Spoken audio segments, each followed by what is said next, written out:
Hi guys! Welcome back sa aking YouTube channel. For today's look, ang look na pinpeg natin ay ang look ng isang kabet. That's right guys! This makeup tutorial is inspired by the character of Yam Concepcion sa HALIK, si JADE. So, itong look na ito ay bagay na bagay for those days na wala lang, gusto niyo lang magmukhang malandi. And kung gusto niyo mang-akit ng boys, pwede din, diba? Why not? So, without further ado, let's start. Okay. So, first step ay magtanggal ng makeup kasi I've been to a Christmas party kanina and meron na akong na-i-apply na makeup. Pero, hindi yun yung kailangan natin i-achieve for today. So, magtatanggal ako ng makeup gamit ang Garnier's Micellar water. Kuha ko lang ng super konting amount kasi medyo powerful itong makeup remover na ito. And then, start removing your makeup. So, I need to start fresh. Although, fresh naman na ako.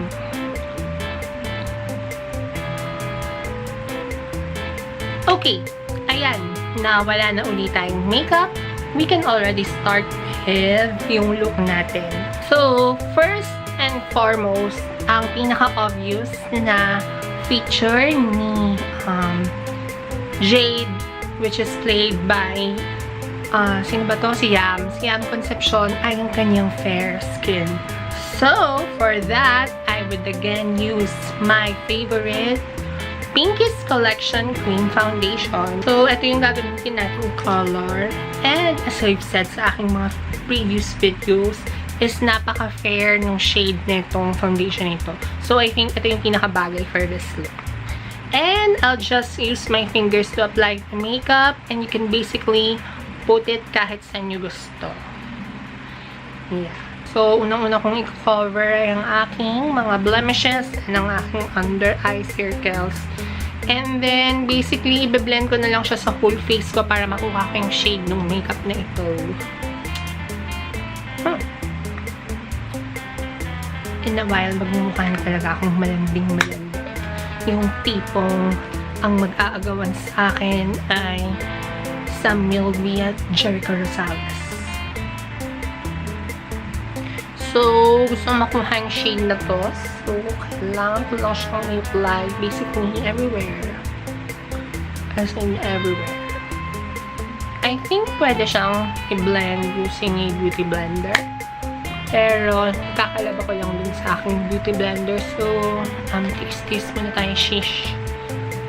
Saan muna tayo? Daliri. Finger, ganyan.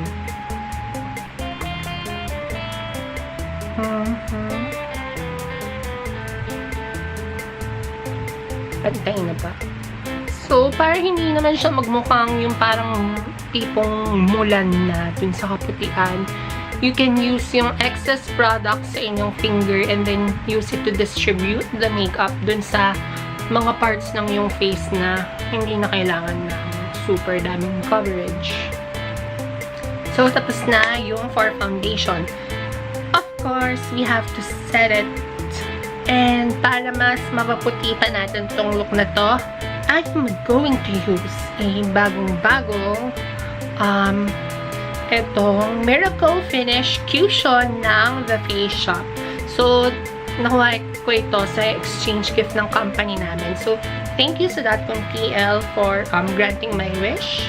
And ang gustong-gusto ko sa product na ito is yung kanyang talagang application. As in, ganito talaga yung nakakita ko sa mga Korean drama, kung paano sila mag-retouch, diba? Sina Song Hye Kyo, sina Kim Bok-ju, kung paano sila mag-retouch, ganito. Kaya, sobrang love ko itong product na ito.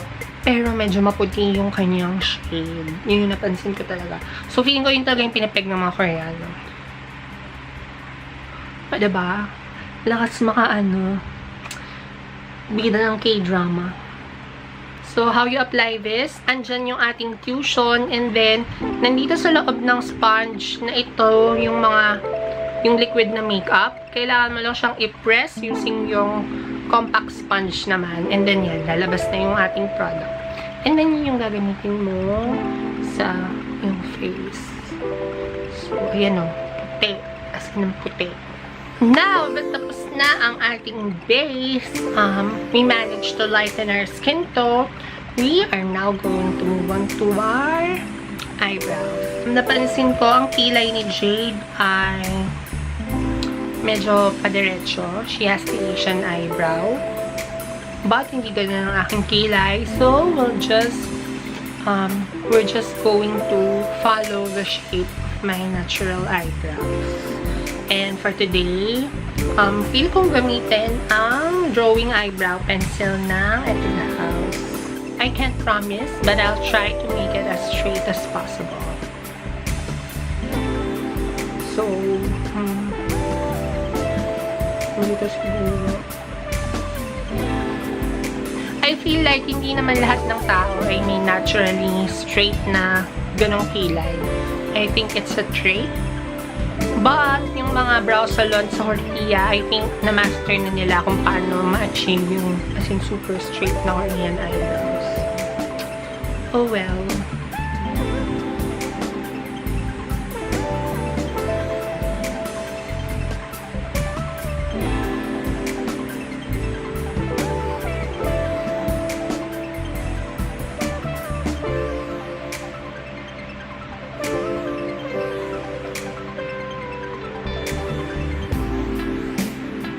Ito na yun. Ito na yung straightest that it can get. Okay, tapos na po ang ating kilay. Next ay ang kanyang chinita eyes. Pwede naman nating dayain ng chinita eyes using makeup. Ang kailangan nung natin gawin ay I'm taking my NUDE Free BYS Pallette and kunin natin itong medyo darker, medyo richer shade of brown, which is yung chocolate. Ito siya. Ayan. And then, we will contour our eyes to make it look more chinita. So, what we're going to do is take some brown eyeshadow and then contour natin. Siguro ito, yung dito sa ilalim ng aking ito, ayan. Yung fold, yung natural fold ng mata. Also, lagyan natin ng konti sa bandang taas. Pero wala sa gitna. And we'll see what happens. Ayan o. Focus the shadows dyan sa inyong outer corners.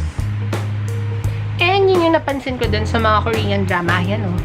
Instant chinita. Can you see the difference? Yun din yung napansin ko sa mga Korean drama. Yung parang no makeup effect nila. Meron silang eyeshadow, pero hindi, kasi diba sa mga American, as in, or sa mga Pinoy drama, kitang-kita mo yung eyeshadow sa taas dalawang mata. Sila hindi. Nandun lang sa mga corners ng kanilang mata. Kaya mukha silang wala talagang makeup. Pero, since nagme-makeup akong tao, alam na alam kong eyeshadow yan. Kahit yung mga lalaki, nakahila ko, meron silang eyeshadow.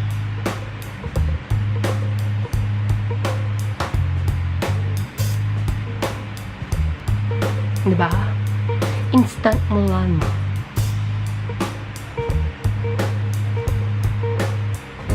And, yun na yung for my eyeshadow. Next, of course, is ang ating eyeliner. And for the eyeliner, hindi rin ako magpo-focus sa inner corners. Lahat sa labas para ma-achieve yung chinita look. I'm using super thin na eyeliner. So, i-recommend ko talaga. It's been my favorite eyeliner ever since. Yung Maybelline Hypersharp liner. Sobrang nipis niya. As in, makokontrol mo talaga siya. Hindi siya katulad ng ibang eyeliner na pag nilagay mo, as in, wala nang balikan. Kasi, ang laki niya, tapos sobrang black. So, I'm just going to apply sa aking outer corner.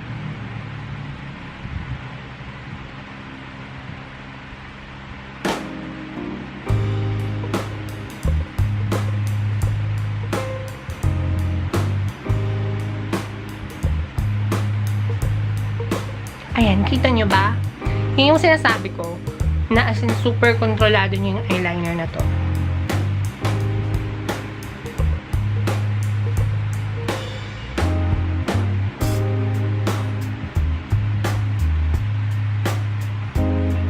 Okay, so tapos na yung eyeliner. Ang next step ko ay to curl my lashes and then apply mascara sa aking top lashes lang.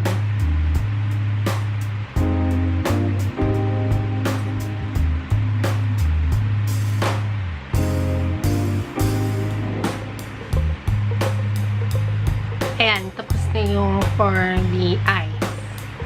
Malapit na tayong matapos. Next top is yung kanyang blush on. So, very simple lang ng blush on ni Jade. You just need to apply basically sa apples ng cheeks mo. And yung color is medyo peachy pink. And that's about it. And apply lang sa apples.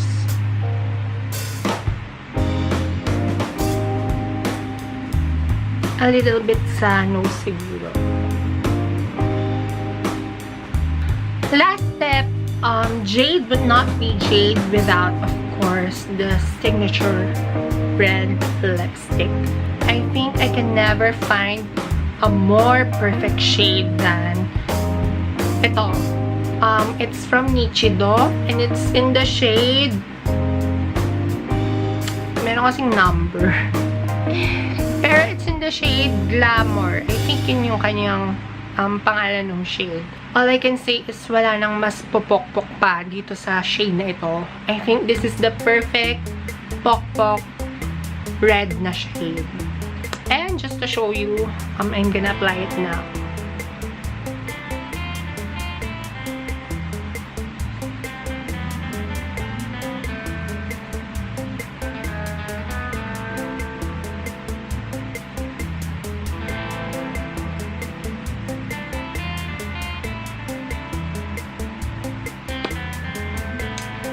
Ayan. Ayan, can you see? Can you see what I'm saying? Wala na talagang mas lalandi pa dito sa shade ng red lipstick na ito. Kasi, ayan o, tapos na ang laban. Mukha siyang malandi, pero pwede din naman siya sa mga formal events. Depende naman kung paano yung style ng look niya. So, yan. And that completes my Jade HALIK look. So, after netong makeup look na ito, ready na kayong mangharbat ng asawa. Ready na din kayong maghanap ng lalaking mananagot ng inyong mga anak. Kahit hindi naman sila ang ama.